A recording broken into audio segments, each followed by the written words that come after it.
కొడంగల్ అభివృద్ధిని అడ్డుకునే కుట్ర జరుగుతోందని రేవంత్ రెడ్డి ఆరోపిస్తే ఎవరు అడ్డుకుంటున్నారో ఆయనే చెప్పాలని నిలదీశారు కిషన్ రెడ్డి. ఒకవేళ ఏదైనా తప్పిదం జరిగితే కృష్ణా వికారాబాద్ రైల్వే లైన్ రాకుండా పోతే, కొడంగల్లో వచ్చే సిమెంట్ ఫ్యాక్టరీ రాకుండా పోతే, నారాయణపేట కొడంగల్ ఎత్తిపోతల పథకం ఆగిపోతే, పాలమూరు రంగారెడ్డి ఎత్తిపోతల పథకానికి జాతీయ ప్రాజెక్టు రాకుండా పోతే ఇవన్నీ నష్టాలు జరుగుతాయి. మిత్రులారా, వారి శాసనసభ నియోజకవర్గము వారు అభివృద్ధి చేయాలనుకుంటే ఎవరు అడ్డుకోరు. కాబట్టి ఏ కోణంలో మాట్లాడారో నాకైతే తెలియదు తప్ప అలాంటి చిన్న చిన్న విషయాలలో మేము కామెంట్ చేయాల్సిన అవసరం లేదు.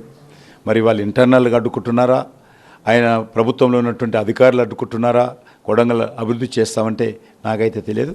ఇచ్చినటువంటి గ్యారంటీలు కానీ ప్రజలకు ఇచ్చినటువంటి హామీలు కానీ నెరవేర్చే వరకు ఈ ప్రభుత్వాన్ని వదిలే ప్రసక్తి లేదు. గతంలో టీఆర్ఎస్ పార్టీ ఆడింది, ఆ తర్వాత కాంగ్రెస్ పార్టీ ఆడింది. నిజమైనటువంటి ఆట ఇప్పుడు భారతీయ జనతా పార్టీ తెలంగాణలో ఆడుతుంది.